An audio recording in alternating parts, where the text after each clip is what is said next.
So, so please, we have Ms. Megan Brill, who's the Executive Director of the Downtown West Orange Alliance. Coming here, she's speaking essentially about the 2025 budget and plans and also the 2024 performance. Please, Ms. Brill. Wow, there's a lot of microphones here. So I'm Megan Brill, Executive Director with the Downtown Alliance. I want to thank a bunch of our board members are here and some property owners. So I appreciate your time tonight.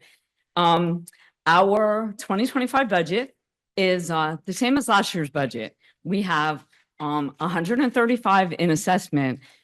Like Jake explained, the assessment is still ongoing and we should get our final numbers. We usually don't get our numbers until February or March anyway. But we think that that number is pretty close. We get 65,809 as a cash contribution from the township. We get 28,000 in in-kind services, which is the office in the basement and some extra services that town hall provides. We carried forward $5,000 from last year's budget.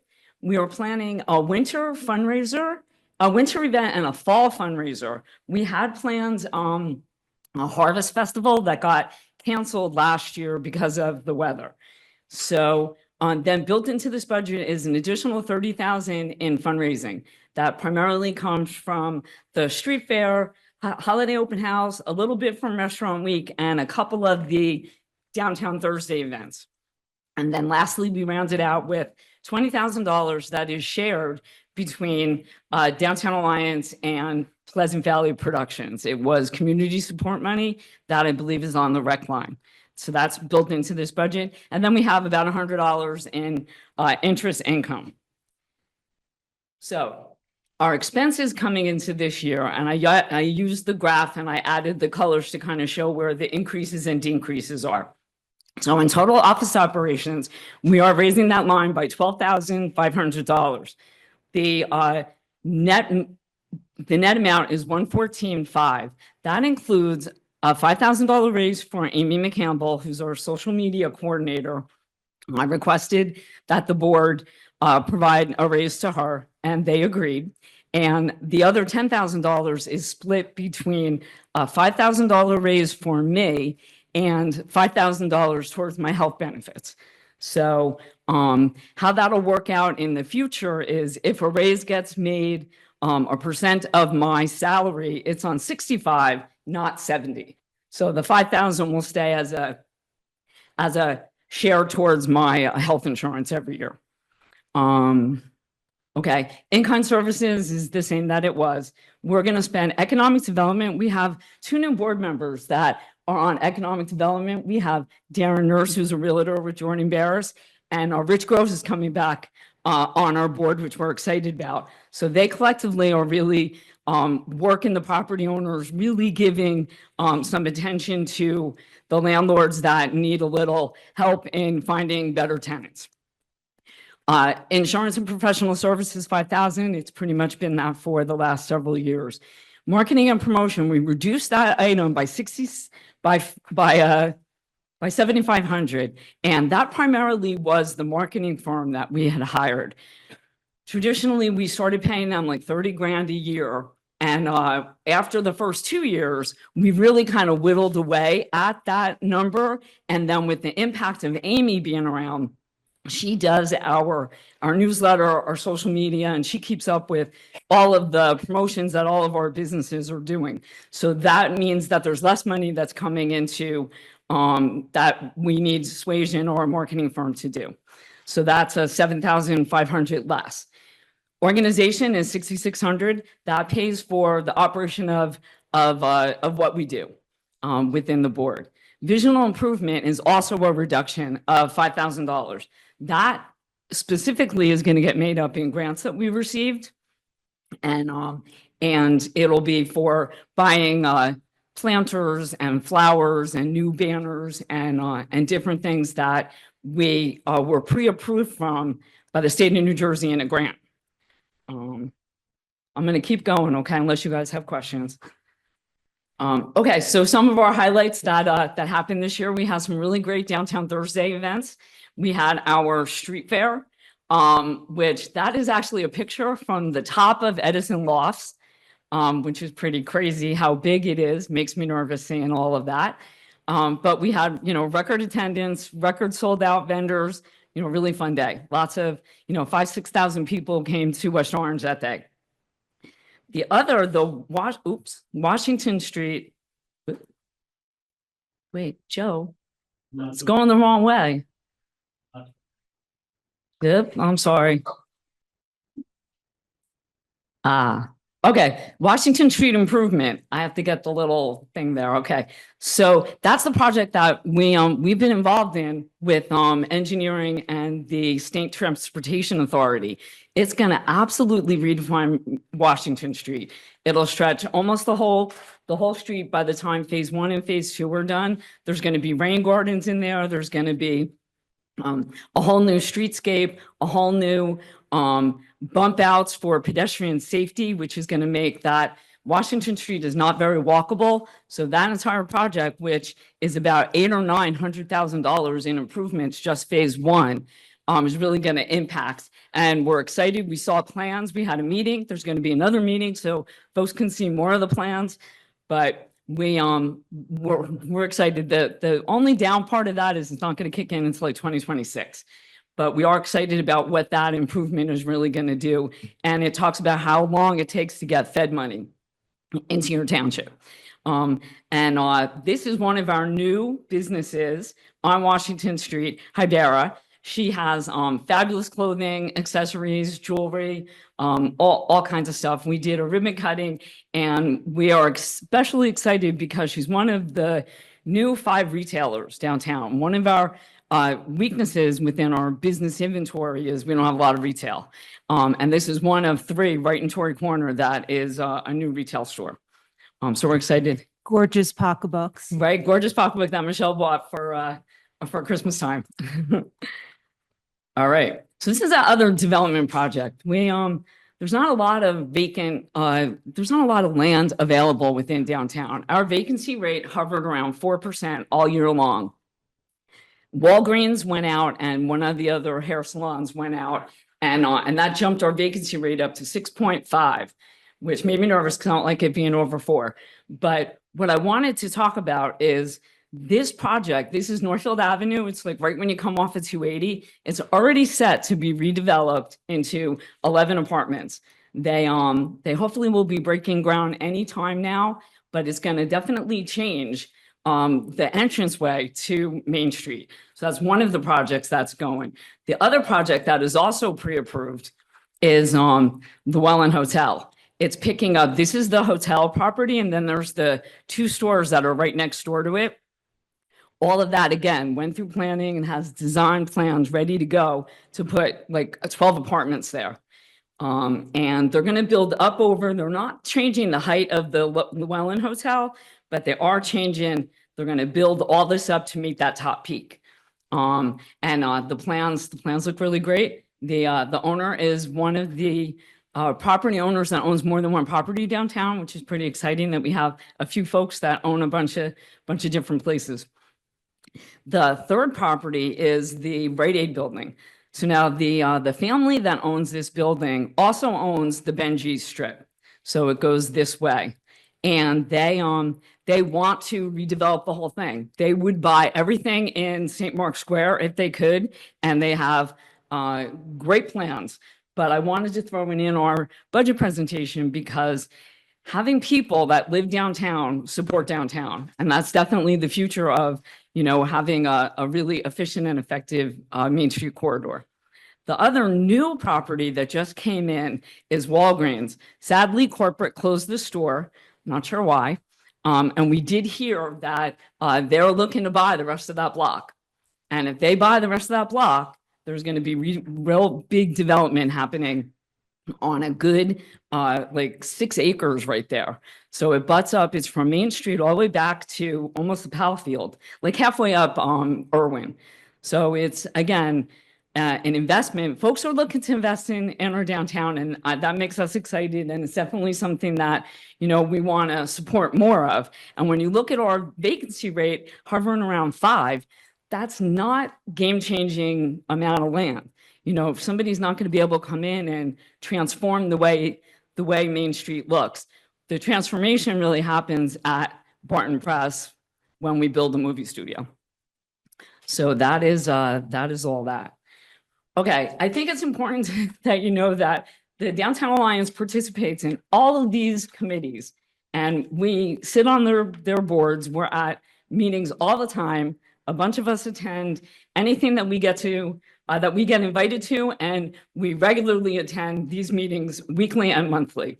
So pedestrian safety, economic development, public relations, senior services. We meet monthly with Laura Van Dyke, Noella, and Olivia, and Olive, sorry, and talk about any way that senior services can be incorporated into everything that we do downtown. Anytime that there's an event, they can come and get a table. We want them to, we push out their newsletter. We do anything that we can do to collaborate with them. The West Orange Chamber, we have a longstanding relationship with the Chamber. The Mayor's Office, we're excited to have Melanie on board.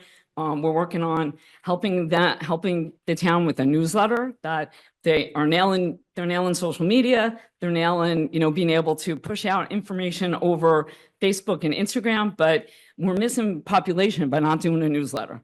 And the mayor has really said that she really wants to make that happen. So we're collaborating with the Mayor's Office.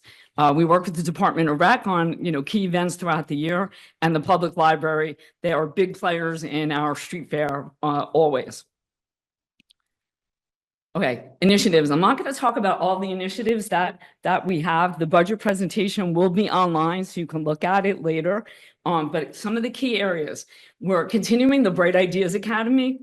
This is our quarterly business meetup, where I think this year we're going to change it up. We've been meeting at lunch. We did a nighttime, maybe hit a breakfast meeting, but we're pulling in the folks that have best practices.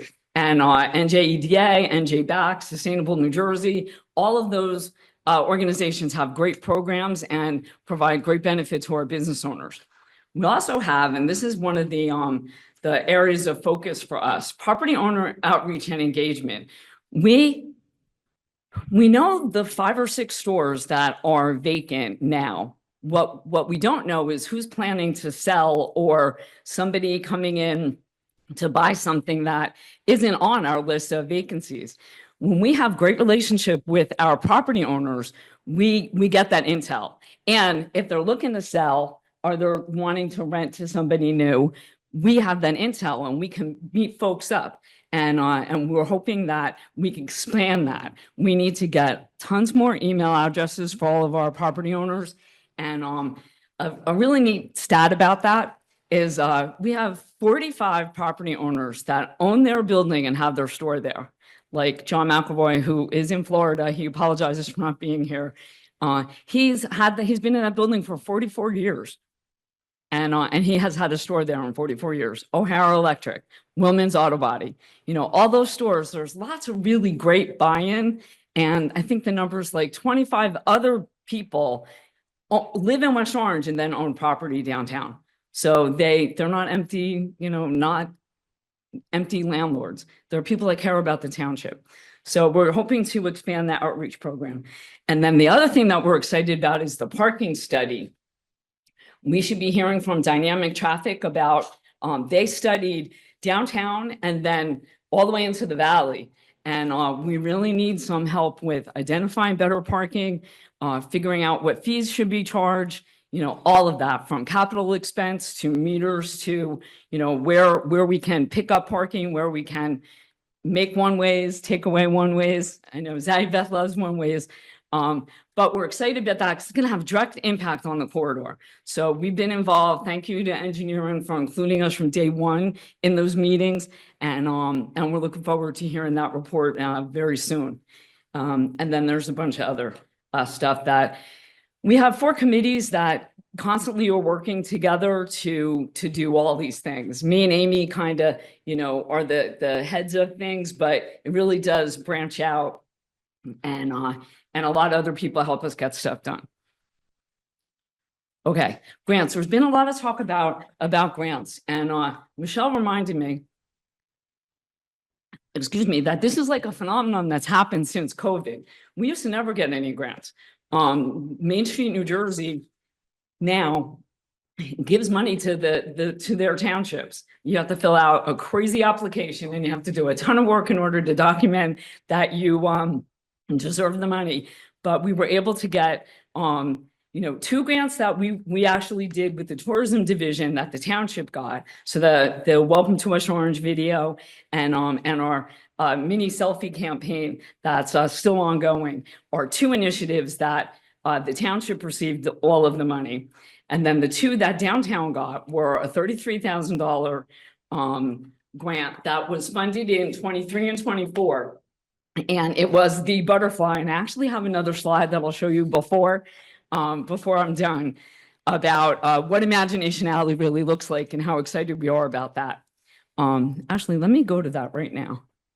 Okay, so this is Imagination Alley. This was Patrick Sutherland took this picture. Probably should have given him photo credit. Sorry. Patrick took this picture at night and it's gorgeous. So this is the alleyway between Hanson Lot and Main Street, right by Supreme Bakery. And we wrote this quote because it really is like a fantastic thing that the state of New Jersey did by giving us this money. So the impact of this project had Joe. I want that slide. Thank you, sir. Okay, so this grant allowed us to inject $33,000 directly into our local economy. We were able to hire 8 different contractors that were local to create this beautifully well-lit entrance from Main Street to our parking lot. People like to stay away from that area, and it really does hurt the businesses that are in Torrey Corner, that are in St. Mark's. So I was excited that we were able to really put $33,000 in the hands of folks that actually live and work here. So I'm excited about that. And that was Imagination Alley. So I'm going to go back to the other grant. We did get $150,000 transformational strategy grant. I did send in information to all of you with what specific projects were associated with that 150. We did receive 75,000 last year. And if I do everything we say we're going to do, we'll get another 75 in June or July. But the key parts of that is we bought Placer, which is that crazy software that tells us like where everybody's moving and what they're doing when they're here and where they're coming from. And then it's going to fund some capital projects. It's going to fund a public art mural. The wall that's in that alleyway at Supreme Bakery is painted freshly, but we want to put a mural on it. So we have a bid, an RFP out for people's ideas. We wanted everyone to see what the decorations look like over it to get a really meaningful mural that's going to go on that wall. So we have, we're adding to our facade grant program, which is really helpful because our businesses tend to, when they go to try to get their sign, it's the last bit of money that they have and they're underfunded to get it done. And we can say, if you make a little bit nicer sign, we can help pay for it. So that is definitely a program that we've done, what we work really well with. And then after meeting with Councilwoman Rudin, she was talking about blade signs. These are sideways signs. And definitely the strip mall by Castle Rock. You come around that corner and you can't really see all the signs. Sideways signs would be perfect there. So we are talking to Castle and the New West Orange Diner about sideways signs, but we thought, wow, let's up our game. Instead of giving 50%, let's give 75% of a sign for a sideways sign. So we're going to roll out that program, and hopefully the added benefit is the new folks get to participate, but folks, older businesses that don't have a sideways sign, they can do that too. So it'll give them a chance to spruce up their store, and it gives us an opportunity to talk about their storefronts. Say we have this new product, come play with us. Okay, these are budgets in the downtown. These are downtown New Jersey townships, and I always think it's crazy the numbers that are participating in there and how much staff everybody has. The downtown West Orange is twice as long as South Orange Avenue, and our budget is like half of theirs. And that's the struggle that we have. We have a lot of houses and parks and schools in our downtown corridor, and that picks up our ability to create a property tax value. So those are the numbers there. I thought that was kind of cool. We talk about Metuchen a lot. We saw, oh God. We talk about Metuchen a lot. And when we saw that they won the Great American Main Street Award, our friend Isaac, who was the manager there, gave us so much information about how they really did it. They have the benefit of a train line, so it definitely is harder for us to, to be able to capitalize on our jitney, but we're trying. And so those are the stats about where everybody is within the Main Street, New Jersey community. Okay, that's it for me, unless you have questions, and I'm sure that you do. Yes. Thank you so much for your presentation. There was one thing that when we met and we discussed, you informed me about what Placer is. And I just really want to make sure that West Orange residents really understand what this is, how much it costs, and what it's doing. Okay. All right. So, Placer is, it's called Placer AI, and it's a databasing software that tracks people's IP addresses on your phones, and it is able to create an understanding of where you go and what you do with your money. We looked at Chit Chat Diner, and I was surprisingly surprised to know that 85% of the people that go to Chit Chat are really from West Orange. I really thought it would be a broader poll, but it's 85% West Orange, and then Livingston, and then a bunch of other after that. So it's funny that a lot of folks go from home to Chit Chat in the morning, and then from Chit Chat to home at night. And there's like 600 individual visits a year in just Chit Chat. So we're able to pull up information about them, how that's beneficial to downtown, and actually because it is $15,000. And it started out at 25,000, and I chewed them down to 15, and we wouldn't have bought it if we didn't get that big grant, the 150,000. And I think everybody that got the 150 in the state bought Placer because it's just out of the ballpark. But how we really want to use it is we looked at, I don't want to say the businesses because that's not fair, but we looked at who's got the best cheeseburger in town. And we looked at the folks that were the psychographics associated with the people that eat that cheeseburger at that store. And then we shared it with some of our businesses and explained to them, this is who you need to go after. This is the kind of advertising you need to do. This is the kind of menu you need to do. So that's how we were able to, hopefully help our businesses. You saw, we shared it with Economic Development, and we shared it with the Economic Development Commission that the town has. I think it would be hugely beneficial for Zahi Beth's office to use it. It can tell you, actually, we just looked up today, the Lofts is trying to rent the one restaurant on the corner. And John Hoff called and he said, how many people travel on Main Street during the day? So we went into Placer, and it's like 10,000 people, travel down Main Street. On Mondays and Tuesdays is the busiest day. And then it kind of dwindles off. And then Saturday, there's like 8,000 people that are on in front of the Lofts. So he's using that in his media campaign to say, hey, there's 10,000 people that are going to drive past the store. Come and rent my building. So that's kind of, how we do it. That's what Placer is. Okay. So I really wanted West Orange residents to be aware of this because there's sort of a little bit of a creepy element to Placer because we are all being geo-tracked. And I just wanted to make sure that everybody knows this.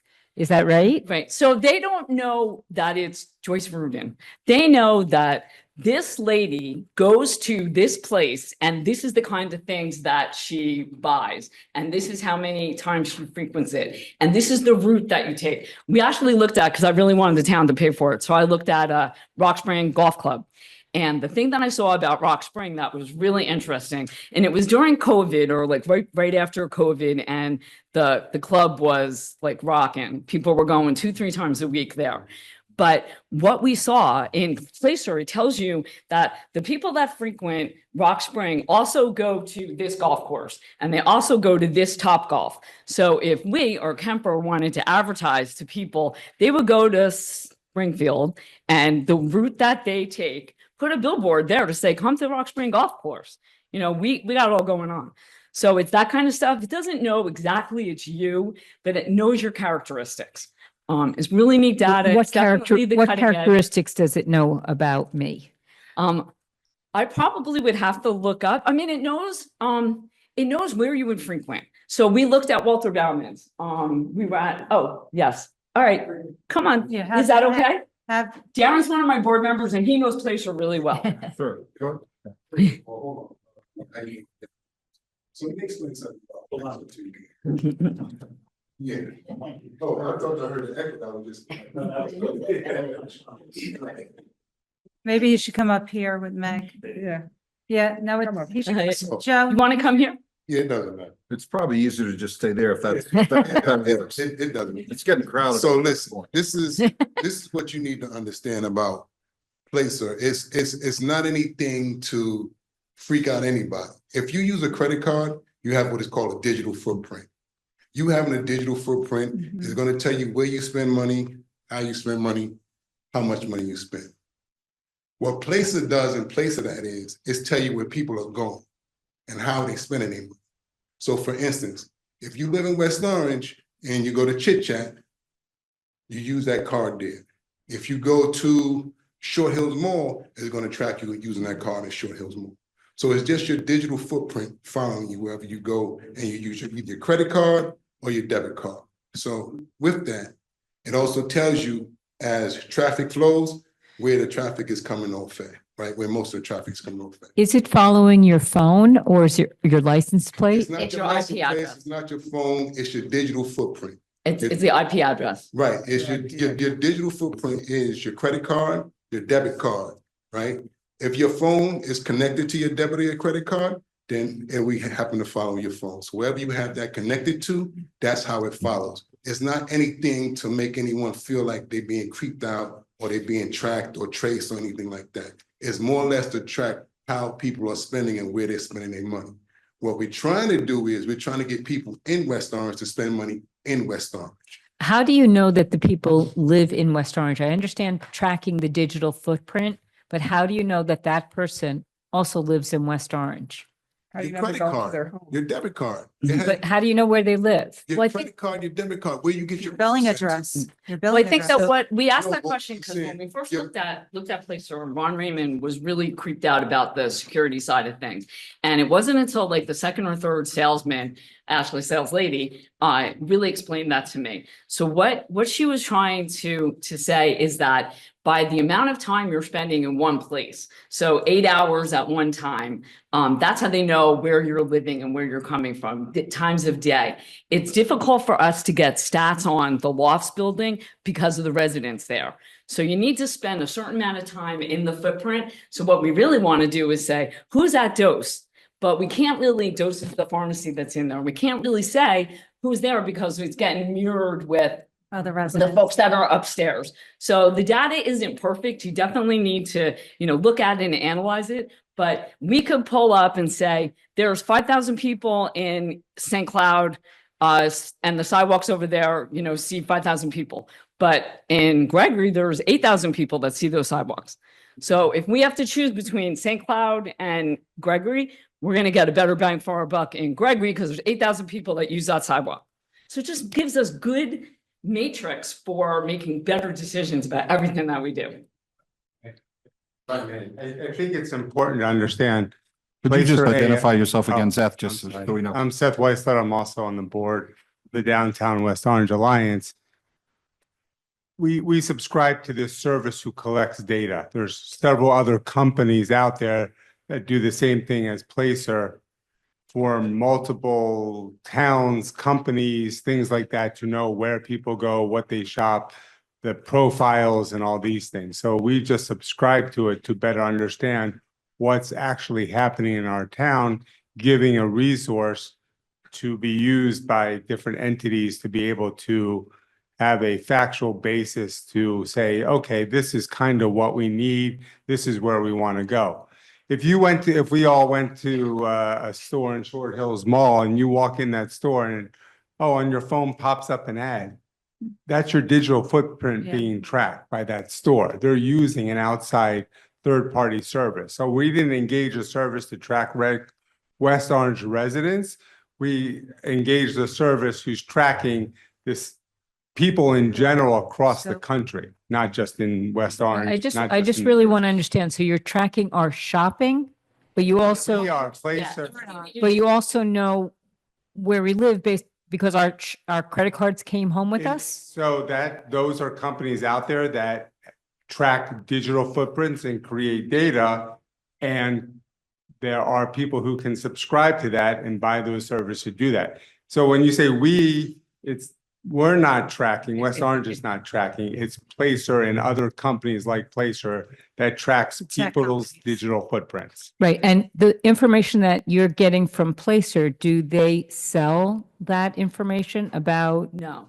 Okay. No, yeah, they don't sell it. What a company and actually, Essex Green is, They utilize it, yeah, yeah. they have Placer. So how they use it is they'll say, and actually we looked at this when we were trying to rent the wine store, that, there's certain businesses that go next to, Macy's, certain businesses that are always, whenever you see, at Five Guys, you see the Buckaroos. So they use Placer to be able to find, like, we got Five Guys, we need Buckaroos. So they're able to, search all over the country and get data, and then it puts them on the level playing field with the franchise. And that's how our understanding is, that's how the folks at Essex Green. I think that the American Freight that's vacant now, it's a huge building where Sears used to be. Like, what that's going to end up being, like, they should be looking everywhere in Placer to try to find a great tenant for that. So it's a side geeky kind of thing, but it definitely is something that we have a team of folks that understand it way more than me. And if we don't get a grant for next year, I don't think we'll be able to afford it. So we're trying to get all the data we can out of it. I think it's important to show that West Orange is using the latest technology to drive decision-making and those kinds of things, that we actually have factual data, not just guessing. So it's easy to guess and say, oh yeah, we want people to come from Bergen County into West Orange to shop or to here and that. Now we actually have data to show us what would that take to actually get Bergen County residents to shop in West Orange on a Sunday, if we wanted them to shop here and not somewhere else. So it's a state-of-the-art technology that is being used by many companies, many municipalities, et cetera, et cetera. Yeah, I think that was the number one thing that towns bought with the grants. Councilwoman Rudin, are you finished? Okay. Thank you. Council- So I just want to thank the team for being here tonight, and Ms. Brill and Ms. McCampbell. They have just done an outstanding job. The newsletter, the new website, update the website for the Restaurant Week, March 30th through April 6th this year. And just working townwide, we started with Suasion. They taught us, utilizing, they won multiple awards from the New Jersey Division of Tourism.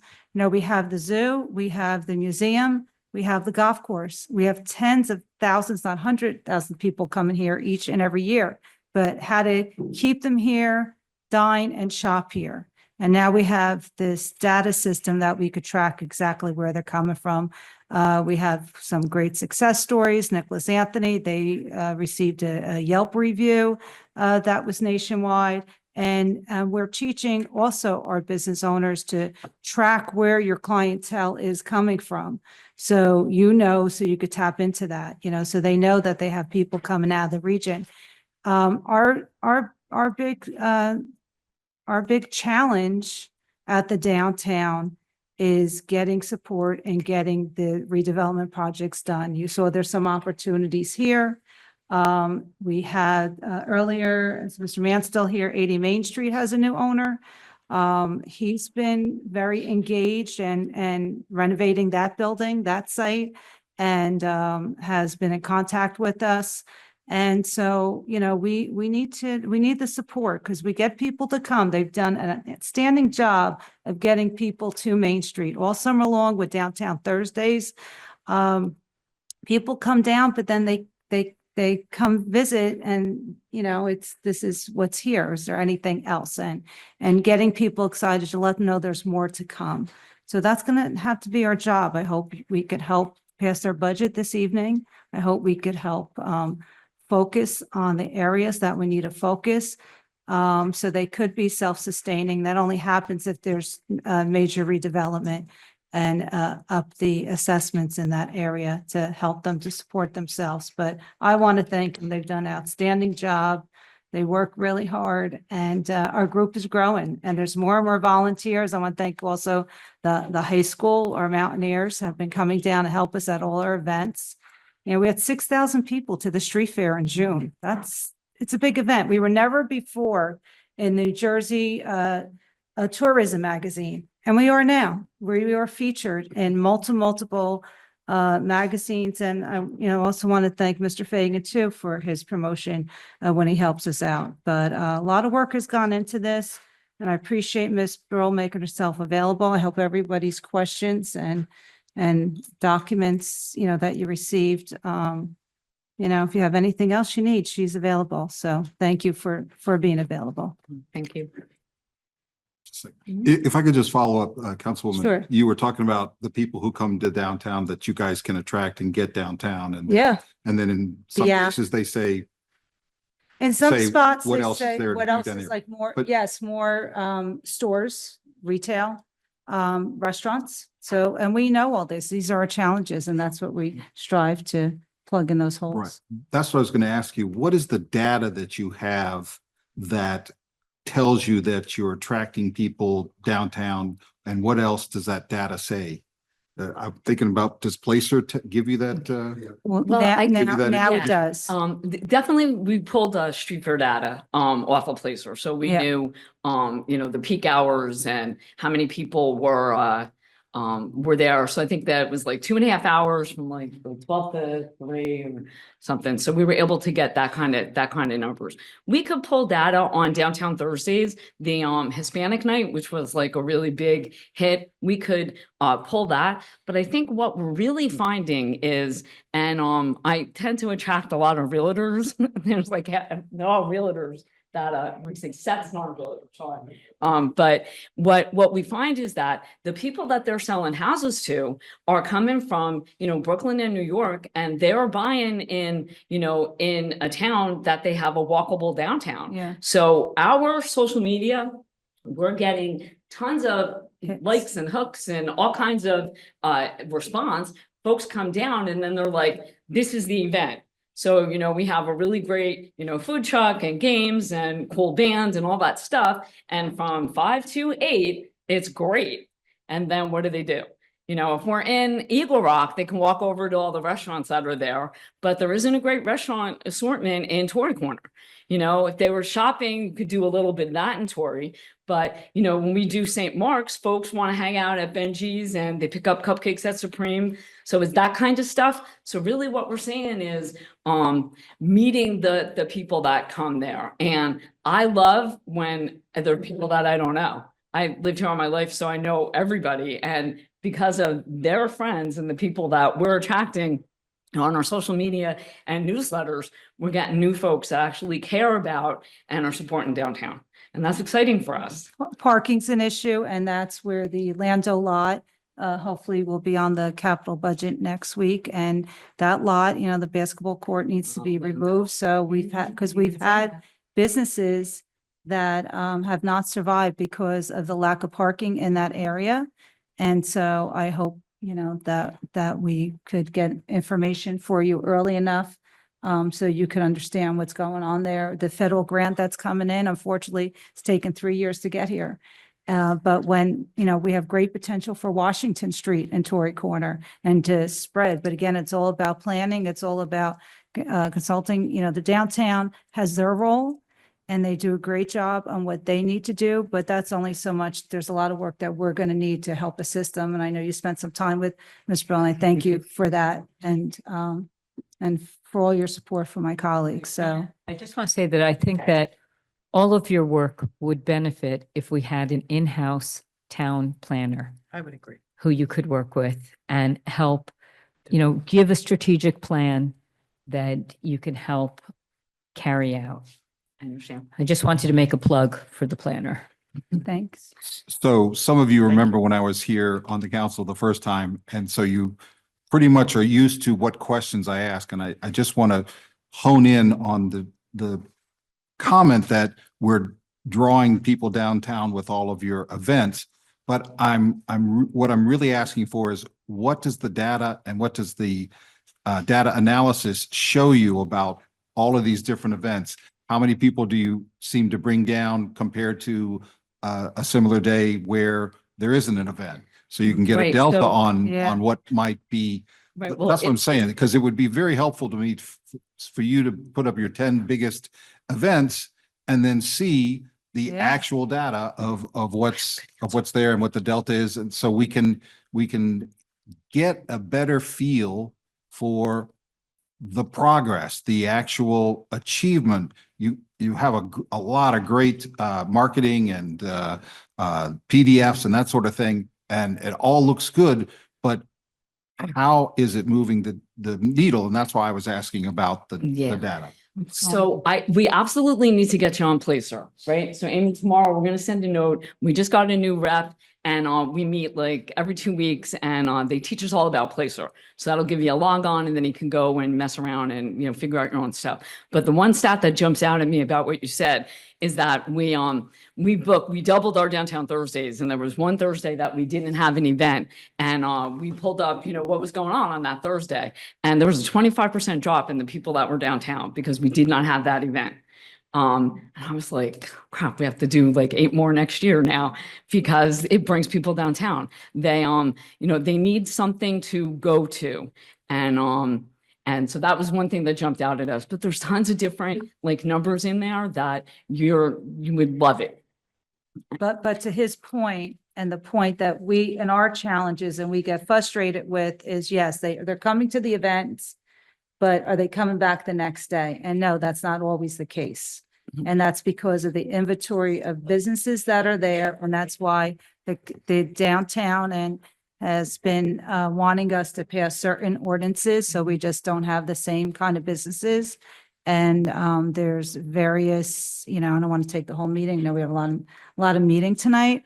But yeah, that will be in the strategic plan, that what we need. But we need, obviously, we know we need to get the downtown developed. They're only going so far. They're hitting a wall. We need to help that. We've had great retail that has come and gone, some because of the, pandemic and times change, and some because we need to change things, and we're not getting the development built as fast as we should be getting it built. And we need to work on that. One other thing about the retail mix is that we're all excited that Target is coming and that that Kmart Plaza, or whatever it's going to be called, is actually going to be like a thriving, area. But people that go there, we need to figure out how we're going to get them to go to the restaurants that are downtown.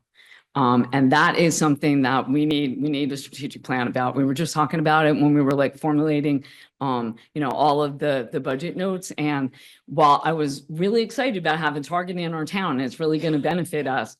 The negative effect is that there's going to be a bunch of restaurants up there and they're not going to come down to Nicholas Anthony. And I need to make sure that they come downtown. So we need a plan and we need to execute that way before that building gets up there. So that's all the stuff that we're thinking about.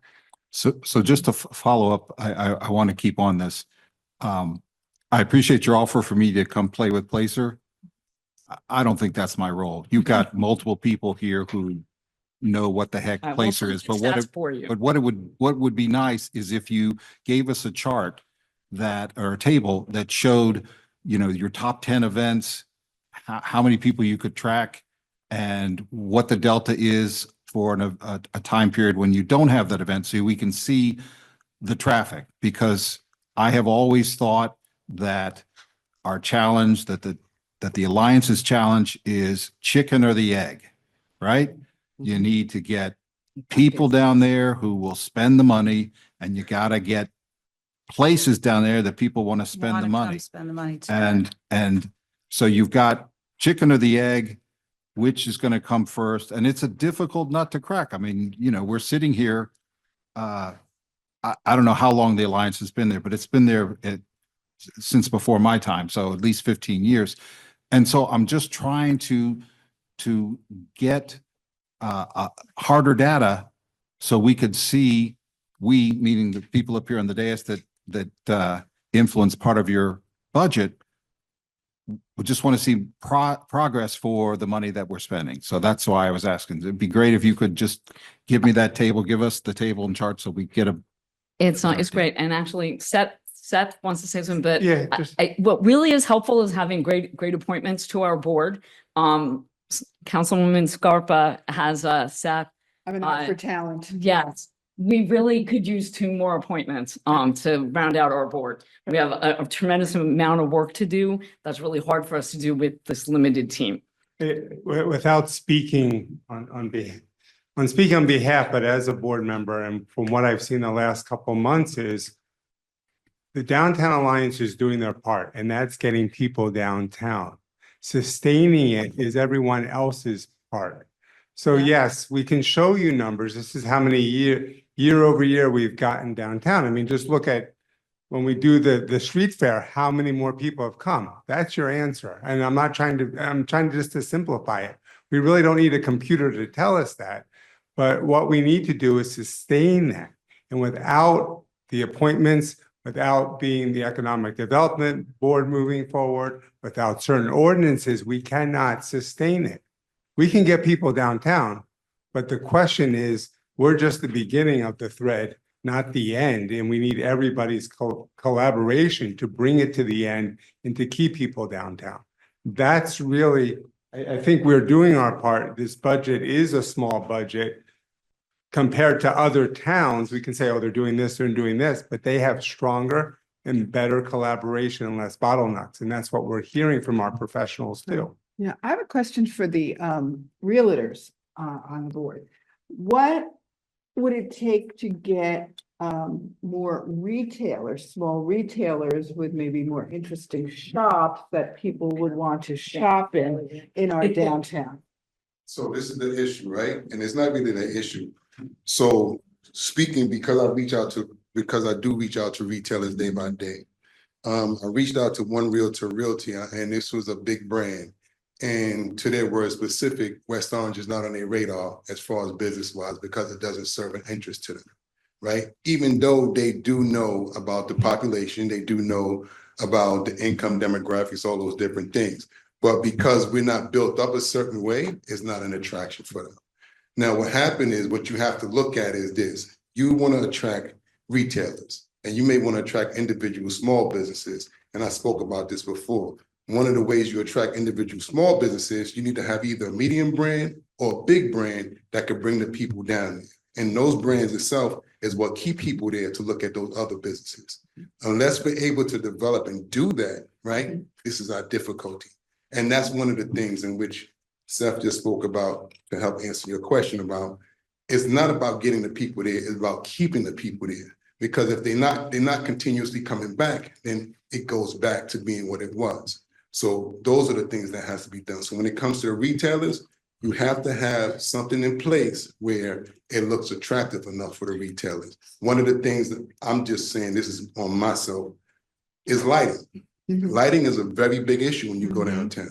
So if lighting going downtown and you go downtown at night and the lighting doesn't look a certain way, guess what? A woman alone. The is not retailer gonna- don't want to be there, and the individual that shop doesn't want to be there. So those things make a difference. So if you're going to speak about that, speak about it in a whole where we as a town, we have to decide those things as well. Do we improve the lighting? Do we improve the street? Do we improve the safety? All those different things come into play. So it's just a matter, like you said, place is just a small part of the piece, but there's a whole puzzle to put together. So it sounds like we're missing the commercial draw that's interesting enough to get people to come downtown. You have some of the commercial draw. You don't have enough of it. What That's do we the- have now that we do try? You have. The museum. Yeah, you have some of it. You don't have enough of it. You know, you think about all the stores that are downtown now, right? None of those stores are a medium or big brand store, none of them. And you can talk to any medium or big brand store right now, and you tell them about downtown West Orange, they'll look at you and be like, no, not right now. And that's the thing that we need to do. And one of those things that's going to help us do that is if you redevelop some of those places into apartment complexes, because that's going to change the whole look of things. And it changed the look, it changed the feel. So that's the whole thing. And those are the things that we need to begin to start thinking about. Thank you, Dan. Yeah. And then we got to wrap it up. Okay, guys? And please just identify yourself before you speak. Sure, Please, Krista Senek. I'm a trustee. My sole reason for being on the board initially, when asked, was I saw a huge issue with the lack of inventory available as far as diversity, as far as like the number of places that were available.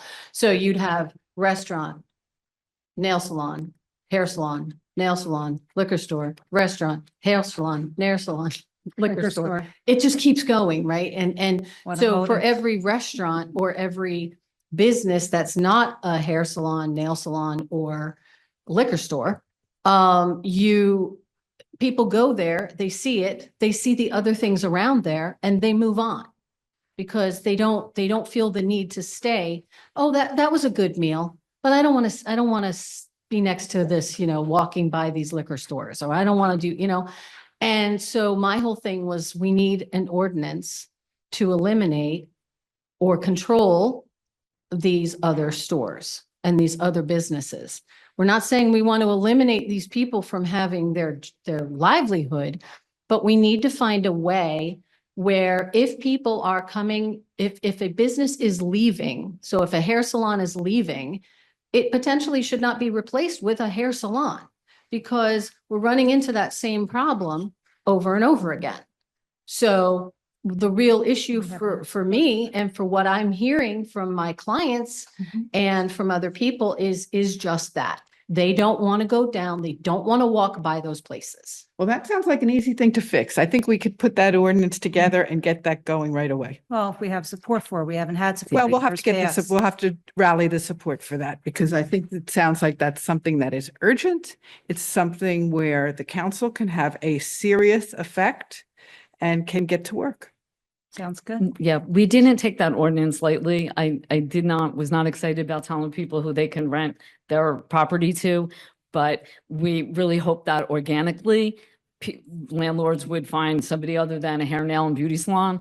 And it's easy. It's a one-man band. You got scissors and shampoo and you're in. It's an easy business to start, and landlords want the rent. So they just come. And I really think we need to cap it, whether there's two different ordinances that we looked at. One with capping the entire inventory at the number that we're at, or 500 feet between hair salons. And I did talk to all the hair salons, and they're excited about it. You can't walk into our hair salons and just get your haircut, which is definitely a good thing. But the competition isn't great. The ones that don't have a following don't last. Anyway. That's Thank my. you. Draft it, Okay. we'll sign it. Yeah, it's taken me. Okay, we have probably drafts. to put an ordinance together, so just get it over to us and we'll make sure we ram it through. It wouldn't be a Downtown West Orange Alliance presentation if I didn't ask some number of questions. If we could just go back to the proposed 25 budget with the budget for 24 and the actuals. I just Sure. have- You may have already answered them the first time around on the screen, but Which category? I'm just looking at the spreadsheet with the items on the left and the three columns on the right.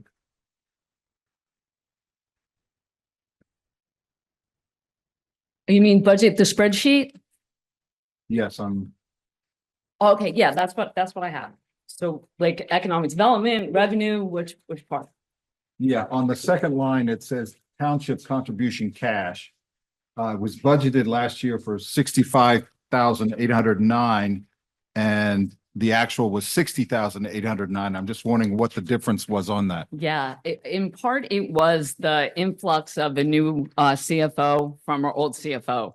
that the numbers that came to downtown weren't clear. And maybe John can maybe explain it better, but I think it wasn't clear that we were to get 65,809. Yeah, And at the end of the year, he cut 60,809. There we go. it was budgeted, but it wasn't given.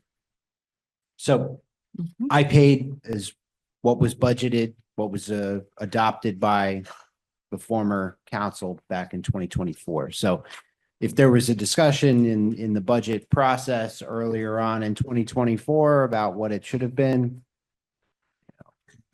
that's one thing, but I can only pay over what was adopted by this governing body. Right, and the governing body adopted 65,809. Why the QuickBook file or whatever happened within that office, it was $5,000 less. You're using QuickBooks, Mr. DeTidia? No, we do not use QuickBooks. Good, thank you. So strike that from the record. Thank you for clarifying that. I just want to ask, you mentioned that the fall event had to be canceled because of weather. And you also seemed to indicate a further decline in fundraising of $4,900. And I'm just wondering if it really is reasonable to budget that you're going to bring in all of that missing money this year. Well, yeah, I mean, within fundraising and the fall event, all that 35, is that what you're looking at? I'm looking at fundraising income fall event, which Okay, was budgeted 5,000, got zero, and then fundraising efforts, all others, it was budgeted for 30,000 last year and brought in 25,100. Yeah, so we have work plans around the different events and our fundraising effort, and our best guess is that we'll be able to hit those numbers. We've definitely increased our fundraising. It was funny when I was putting the budget presentation together and looking at our numbers, in like November, it's very clear that either we spend a lot of time on fundraising or we spend a lot of time on grants. And I'm bummed that I didn't get 3 grants that we worked really hard on. And it's difficult to do both things. So we need that team to be able to like hit the ground running and help us plan the events. And then I can, write grants all day long. But I can't write grants and fundraise. Why isn't our grant writer helping you more? They do, but we have to feed them a ton of information. Like, they're great, they'll find the grant, but I gotta do pages and pages. And then if we actually get the award, it's Save. pages and pages and pages to document that we spent the money the way we said we were gonna. The state Um, Grantia is on the SAGE program. and The it's St. Mark's 10%. grant, which was awesome, that Zaddy Beth put us on, I was so excited about that. And we spent a lot of time on that in the middle of the summer. And we didn't get it. So that's kind of the way the organization works. We need more people to be able to help us execute those events. And then me and Amy can spend time, on the grants and documenting and getting that stuff done. So you needed a person on your board who understands grant writing. That's who we're gonna look for. Hell, No, they need to just understand what happens is, they find the grant, but then we have to backfill it. We have to provide all that information about, what we see. So it's the same thing like with marketing. We hired a great firm. They were awesome. We paid them a lot of money, but it was me telling them 9 million things every single day. Amy shows up and she knows all this stuff. She's in the office. She gets it. I don't have to tell her we need to talk about Hibera, the new store downtown, or that there's pizza night at Johnny's tonight. She gets it. She does it. People that are around us on our board, they know Yeah. what we need. They know what is, what's capable of our board. So when we say we're going to do it, we're going to do it, or we're going to come really close, or we're going to kill ourselves trying. yeah, now we just utilize them for larger regional Yeah, exposure Mhm. that they have contacts with. All this local stuff Mhm. is done through Yeah. Amy. So under business retention, you had budgeted $3,909 last year and you wound up spending $175. And you've now had the same budget item for $3,909 this year. What happened last year and why do you think you're gonna? Well, in part, we didn't have a real economic team that was, like that division. And we've been working with, you know, the Nishwayne Group and the bigger Economic Development Commission. So we're really excited to have Darren and Rich Groves that have at least a retention plan. We need a marketing piece, which we were really hoping that that Nishwayne would be further along on so that we can say, hey, Lofts, you don't even have to make up anything. Here's the stats about what's happening on Main Street. So that is built into actually attracting new businesses and retaining the folks that are here. We lost Mountain Society and we lost City Workshop over the years.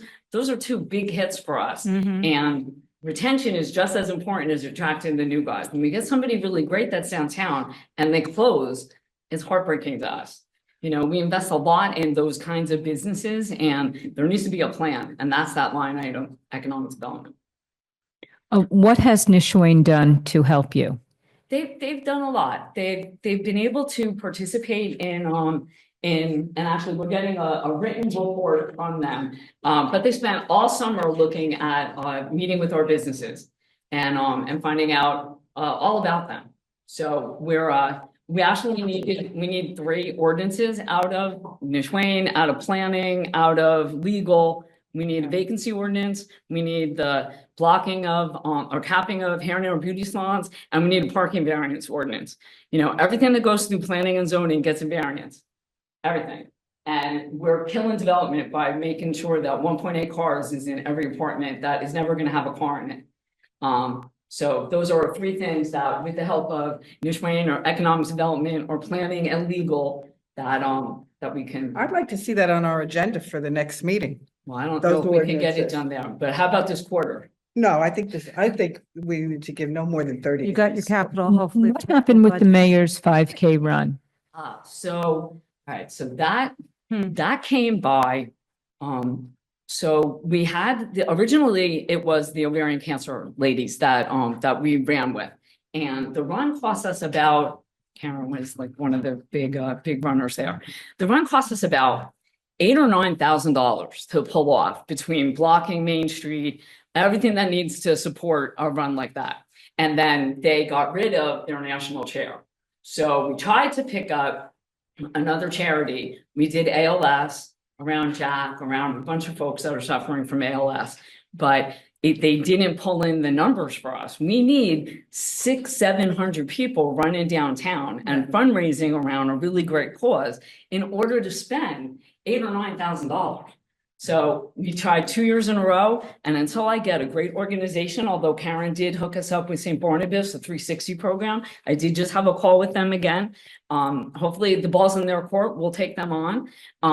So we need a better charity and then would execute that. In lieu of a run that costs the town more money than we bring in, because that's not wise, we're not going to do that. So that's where our fall fundraiser comes in, whether it's a fun party downtown or a music festival, something like that. And just not so much better charity, but as far as the charity doing some of the work, Right. that's the hard part. That's Good- true, good. right? Because the Downtown Alliance cannot be tasked with this run, especially with all their other Yeah, events. we need an organization that's going to have a national approach and have sponsors and, you know, want to build 25 different teams. Then we have a run. Yeah. And then it's worth it to spend the money downtown. And I hate not doing the run. And McKeon hates not doing the run. But it's stupid for us to spend that kind of money. Not reasonable. And time. A lot of time. So in the area of marketing and promotions, you budgeted $74,250 last year, but you spent $30,000 less than that last year. Can you Overall. explain what happened? Yeah, I'm just looking at the bottom line. She went to. Yeah, okay, And- so part of that was with our new CFO and us not getting funding till the very end of the year. So I was concerned about where the numbers were coming and whether we were getting that money or not. So we slowed down a lot with our planning and cut off the Harvest Festival and cut back on some of the things. The stuff that's now in here is stuff that we absolutely do and spend money on.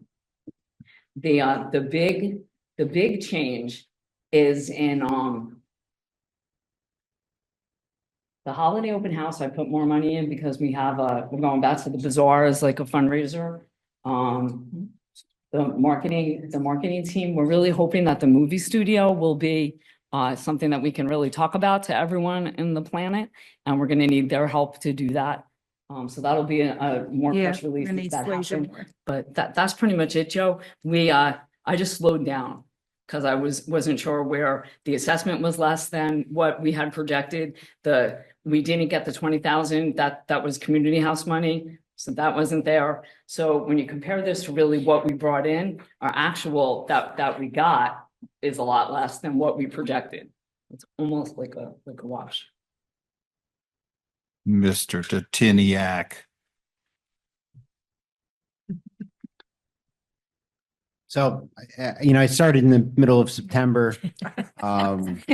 I'm sorry, I don't mean anything negative. I was just kidding. But, I'm regarding, so happy you're here. So I just want to make sure you understand that. I'm Did a just great kidding, job. just kidding. regarding the SID assessment and contributions from the township, the SID levy is certified just like the municipal levy and the school levy and the county levy by the County Board of Taxation. So the amount that was certified by the County Board of Taxation on or around October, whatever it was, 3rd, 4th of this year, was paid over when it was requested from the Downtown Alliance, and then the contributions were paid over in a series of 2 checks, I think, prior to the end of the year. So prior to that, my predecessor did pay over amounts requested by Ms. Brill. I That don't were know budgeted. when. Well, it's part of their SID assessment. So, we basically trued it up so that what was paid over was the certified SID assessment, and what was adopted by the previous council for the 2024 budget. Again, timing wise, I can only pay over when I'm here, and my predecessor paid over amounts that I'm assuming were requested amounts. So that's my spiel. Oh, okay. If this lag time can be avoided this year, I think that would be very helpful. I mean, is there some leeway in determining how we might treat the Downtown West Orange Alliance to get them more of the revenue earlier in the year? I certainly understand certification, so. Sure, we can do that, assuming that their budget is passed and, their SID assessment is what it is. We could start paying that over on a quarterly basis, or, as the Downtown Alliance's cash flow needs necessitate our contribution and our pay over the SID, we can do that. Okay.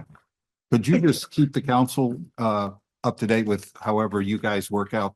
So we'll include it on the bill list, so that, you're approving the payment of that SID assessment and or any of the contributions. We'll pay over the SID assessments first, and really try not to touch the contributions until it's decided by this council what those contributions are going to be in the 2025 budget. Okay, thank you. And then it looks like you cut the total marketing and promotions budget for this year by about roughly 10%. Is there what were the reasons behind that? I mentioned that in the budget presentation. It really was our shifting away from the marketing firm and doing more work in-house. Now they do the newsletter. The marketing firm used to do newsletters and social media. Now they're doing that in-house. By we, I mean Amy. Right. So I guess you have to make a decision about whether you want to continue the promotions at a higher level as opposed to the reduction in 10%. And I'm just curious why you wouldn't try to bump that up in some other area. Well, If you've got the money, you could get more bang for that. Well, Well, so, we increased- so all of the events aren't all about fundraising. Really, they are about, and actually, I think, Denise always likes to make this point, that, it's really about bringing people downtown, and, not every event needs to make a ton of money. We can break even, we can even lose money, as long as people are coming down and buying something at Benji's, that's a win for us. So the real change is in the amount of money and things that we send to, the marketing firm. And it appears you've Xed out the expenditures for the Shop West Orange card. What's up with that? Yeah, Please. so it's been zero and actually with the, for the last like few years. And, I think that is one of the best programs that West Orange does, and I have zero time to dedicate to it. And, I'm really hopeful that with the new mayor secretary, it's really like a group downtown ends up being the ones that does all the work, but it's really supposed to be township, the mayor's office, and, the Chamber of Commerce and us. And I'm excited that Melanie the mayor's assistant, has huge aptitude for all this kind of stuff. So pulling her on board, and the chamber has a new executive director. So I did talk to the rep at Shoppers Orange, because there's a bunch of new businesses that really could benefit from it. And it really doesn't cost them a lot of money. When you think what the Valpak coupon costs, like $700-800, and nobody uses it, Shoppers Orange is way better than that. So if we do get a plan, there is money that the chamber has, and the amount of advertisement around that is all going to be social media. So it shouldn't be high number dollars, but I need them to get on board. It can't just be downtown. Also, Council President, we have to understand with a lot of our small business owners with the impact of COVID. I mean, we talk to them, It's so hard many as times, to like even to get money. $25 from them to participate in Restaurant Week just to get the buy-in. They just don't want to participate because they're they've been having hard times. Well, it's the merchants that pay for all of this benefit. yeah, So, yeah. yeah, it's taking money right out of their pockets. Yeah. I It's- left it's- it there because it's a great program and it needs to be in the forefront of things that we care about. But I zeroed out it, but I didn't get rid of it. So hopefully she'll bring it back someday. Just one more question. I wanted to ask about the township's contribution. There's 3 line items for this. One is the township's regular cash contribution, 65,809. And then there's the in-kind contribution, I guess, for the office and office supplies for another 28,000. And then there's this line item down here about additional support Township of West Orange. Can you tell me a little bit about the history of that? Because, I was gone for a while. So Want to take that, Councilwoman? Yeah, I can. Well, you could talk about the first piece is going back to when the SID originated. Was it Mayor McKeon? When- oh, right. I'm fine with the first Yeah, two yeah, because okay. they've been there forever. So I'm just the- asking about this additional support. So I had advocated, so we had an issue, we had a line item from the rec budget for 40,000 that went to, I believe it was the community house. And they did not comply with handing in their financial documents to Mr. Keough, which is part of his program. And I also think they started other ventures with now, for example, they're taking on, which is, I think, a great benefit for the downtown, the preschool program down at the community house. So we'll be having now parents from all over town come down to the community house for preschool, which will help the immediate area, bringing people there. So at the time in that budget year, I believe it was 40,000, and the council decided to fund downtown additional 20,000 and OSPAC additional 20,000. And since moving forward, all the councils have been supportive of that initiative because obviously OSPAC needs funding. They really need funding. They've been having great programming up there, and the downtown's trying to do more and it's about community support.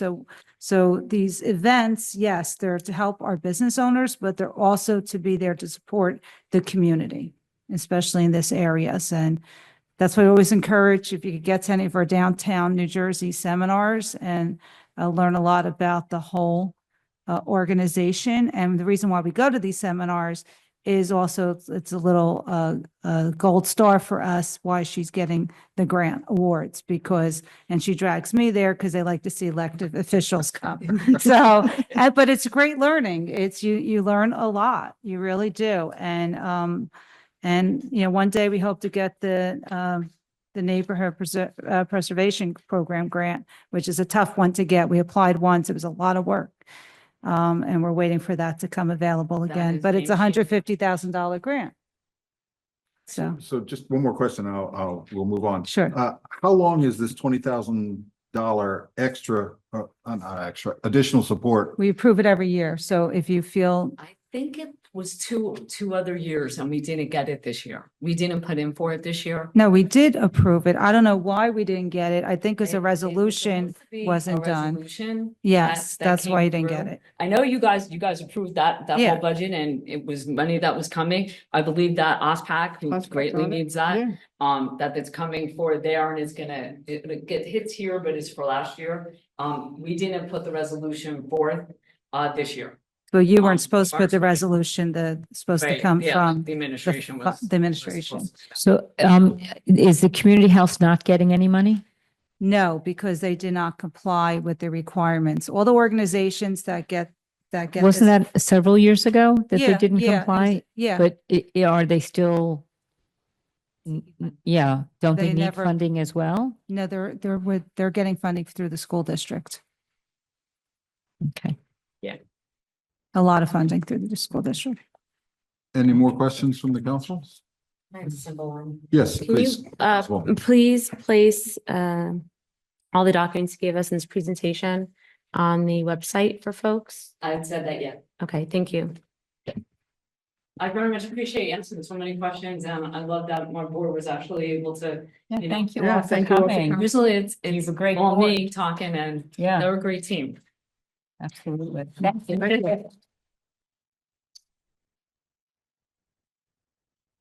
So no more questions, right? Think we're good? Okay, so we have two more items and I'd like to throw this out to the council because we are scheduled to have a public hearing in which the public will be able to speak.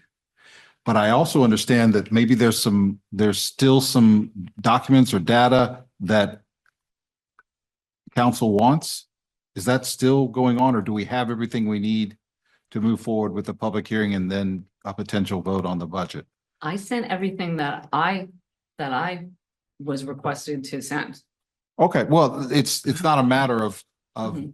I mean, I don't know if there's anything. that's not the matter. The outstanding. matter is if the council feels like they need more information or more data, which I thought we did, then we should probably postpone until they get the data, because I'm sure they want to make a more informed vote if that's the case, but I'm just throwing this out. I don't want to put anybody on the spot, but are we waiting for any additional information? She needs her budget approved. Yeah, and Council President, the hearing was advertised for tonight, so regardless, Oh, you have okay. to have the hearing. Okay, Yeah, so, Right, because it's noticed. yeah, you've advertised it for Right. tonight. Right. So, So one of my concerns is I know you noticed it and I know that you told the public through snail mail, but nobody's here from Actually, the, they were here. Were they? There were, and they took the presentation and they left. oh, okay. They were here. And I do get, half of our board members are business owners downtown. And so they saw the presentation. I think that there's a level of confidence with them. And I work really hard not to raise that budget. And I work really hard not to raise that assessment. And anybody that we know, sometimes we get an LLC and it takes us a lot of effort to find out who they are, but we're working really hard to make sure that we build those relationships and that they see great value in the work that we do. so, Madam Clerk, let's have the public hearing, please. Okay. all right, so now's the time for a public hearing on the Downtown West Orange Alliance budget. If anybody has any public comment, please come to the microphone and the same rules apply as previously. But not all at once. One at a time. And don't run. Anyone? No? We can close it. Then we have to close the public hearing. Yeah. I just want to note that the board members had to vote on their budget. So this wasn't just Ms. Brill presenting, it's all of those board members voted on this budget. So let's discuss the budget and let's then move to a vote.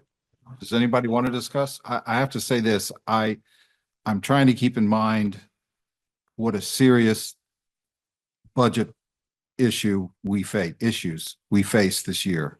And I'm not going to go into it, but I'm very concerned about where we're spending the money and where we may not have to spend the money. We just sat through the revaluation discussion, and you could see there's real hurt out there. So that adds even more to my concern about trying as hard as we can to not increase the budget. So Question, why don't we do this as part of the regular budget? Why are we doing it now before we look at the budget as a whole? Yes, them. Because it's set up by ordinance. The ordinance is that there's a meeting at the end of the year and that you pass your budget going into this year. This is And I think actually it late. needs to be tax levied, so it's got to hit, now. Yeah. But I could tell you that the 65,809 She had the is assessment. stuff that y'all are gonna have to pay for if we weren't here. That's garbage cans, Christmas decorations, planters, litter removal, any extra stuff that we spend on the maintenance of Main Street and that beautification side, that comes out of that 65,809. Our Christmas decorations, I locked in on a contract with them because they were going up every year, like a couple $100. Our Christmas decorations, our holiday decorations are $16,751 for snowflakes. I actually, just to clarify, I wasn't talking about the big numbers that have been there for many years. I'm talking about this extra $20,000 that I wanted to get a feel from the rest of the council, whether you thought that was appropriate given our own budget issues and, some of the challenges that the Alliance had last year. I have one comment about that, Council President, that downtown can live within those numbers. We get our budget now, we pivot and move. If you don't approve 20,000 to OSPAC, I sit on that board, is a direct impact on the programming that they're going to be able to do. We'll have no senior anything.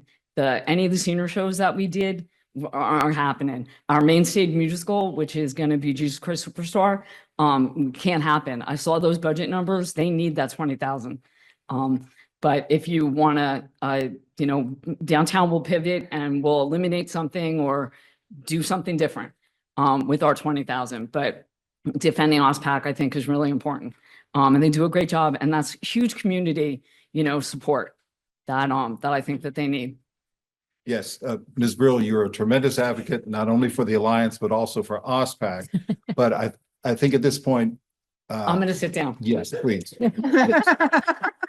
So, yes, Councilwoman. If I remember correctly, in previous budgets, there's a separate line item for OSPAC. So why is it also included in here? It's not. It's not. It's She was just not. talking, Part of the but discussion. Okay, because I was confused. So that's, I think, Okay. She was talking about, if I understood correctly, it started out as the $40,000 that we annually gave to the community house. That stopped and. it's split between the two. It of them. didn't stop. We reallocated. So the budget did not change. So it's not like we took it out and then we added back in. Wait, Councilwoman, the yeah. council president Oh, I'm was speaking and sorry. you cut I'm him sorry. off. I'm sorry. Yeah, the point I was trying to make is that was a 1-year thing that has now taken on a life of its own. Mhm. And now I can finish, so please. If you Sorry, want to just say- I apologize. I'll let No, you no finish problem. now. No, that's it. I just want you to think that like it stopped and then we like added it back in. So, and I get what you're saying, but I always say these organizations, the 20,000 that we put into them goes a long way. It goes a long way to the seniors, to our downtown corridor that needs a lot of attention. You could send them, there's a slide here, other towns get a lot more funding than we do. And that's for a reason, because they want people to come to their downtown. We need, like I said earlier, we need redevelopment. We need that to happen so they could be more self-sustaining. So maybe in a couple of years moving forward, if you want to take away the 20,000, like she said, she'll pivot, she'll try to get another grant. But, we can have that discussion at the budget hearing. I just think to take it away this year, I mean, she's not adding anything else to our budget. And that money goes a long way in in their budget. So I'm going to advocate for you to keep it in there for this year. You want to take it away when we get a movie studio and other needed development down there and assessments go up, that's fine. But now they need all the money they could get. Well, just to follow up on that, it looks like to me from looking at the budget, and maybe I'm not looking at it correctly, but we're talking about two $5,000 raises, salary raises for the two people, plus Yeah. another $5,000 to Ms. Brill for healthcare.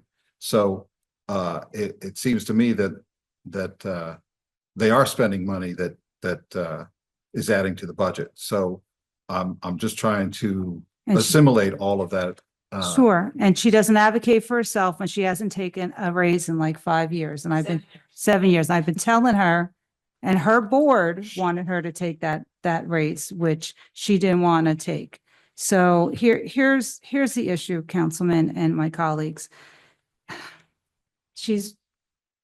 I wish she would have taken a raise over the years, and that's why my recommendation, her cost of living rate should be included within should mirror the township side of it. So whatever the 3% we gave to all the other staff should mirror her as well, or her staff. But again, I'm advocating because I see the hard work. I see what they've been trying to provide the community. And again, I'll stop there because obviously I'm closer to the situation, so I'll just take a step back, just watching them all these years close up. I'd give you the floor. Yes, Councilwoman. Thank you, Council President. So we're anticipating revenue from our cannabis dispensaries. And isn't West Orange Wellness supposed to open? Instead of impacting our budget, you can still give them that 20,000, but why not allocate those funds from the money we get in cannabis instead of on the taxpayers? That's awesome. Because it's gonna be a tough year. We're gonna have to make cuts, and this is a great creative way of doing it. You still get the 20,000, but it won't come from the budget. Maybe it comes from the money we get from cannabis, because we're supposed to get 2% of proceeds. And when is West Orange Wellness opening? They were supposed to open in Any day. January, right? Looks like. Annie Jack? then. It looks like it. Well, They're That's what they ready. said. They look like they're ready. Okay. Anyway, that's It's a my, great- that's my I think that's a great recommendation. idea. Then Well, we're that not impacting- revenue's coming to our budget anyway, how we label it, but I appreciate that. Thank you. I mean, it's not in there. I mean, I don't know if it's gonna be in there this year, because we don't know what they're gonna make this year in revenue. But I know they made some money last year, so I think that we should allocate some of that money if we can. Mr. Tibbiak. So we can anticipate some of the cannabis revenue that we received from Yeah. the dispensary that's open right now. We've been receiving their quarterly ST50s along with their checks. And we can anticipate up to what we received in 2024, or if we want to anticipate more based on, the quarterly data that we've been getting, we can make that request to the state during our budget examination. So yes, we do plan on anticipating cannabis revenue for 2025. So that will be part of that calculation, like I talked about what feels like many hours ago when Jacob was up here. 10:20. The night's young. So that calculation of, coming up with our appropriations and all of our miscellaneous revenues, and cannabis will be one of our anticipated miscellaneous revenues. And so obviously, the more we'll have- anticipated miscellaneous revenues we have, the less we ask from our taxpayers. Could you give us an idea of what we're getting quarterly from the cannabis that's open? Rub your. I have crystal ball. I have a terrible memory. Honestly, I don't know what has happened in my memory, so I have to look at the actual revenue. I don't have Munidex on in front of me, but I can send that email tomorrow morning with All right, the please do. quarters that we've received. Or it doesn't matter what I vote. But we do, that's why I said we request the ST50 because the dispensaries have to pay state income tax on their gross sales. So I say, let me piggyback off of what you're you're filing with the state of New Jersey, and that's how then we calculate our 2%. So Yeah, I'd like know, those numbers. what's a better source than, a state tax form that they have to fill out as the basis for what we calculate on our 2%.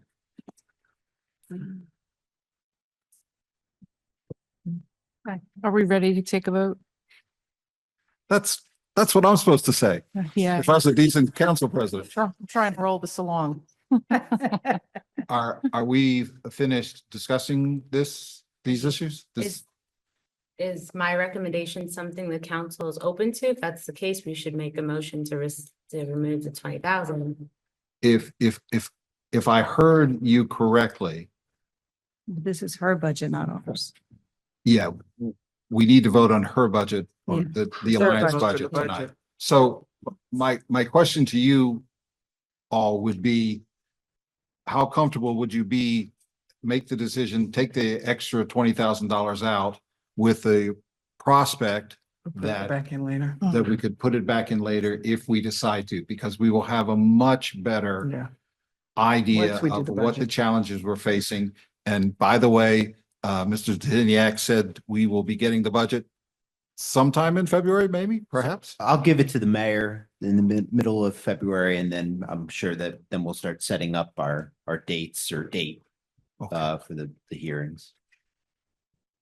So that would be my motion if it's even legal.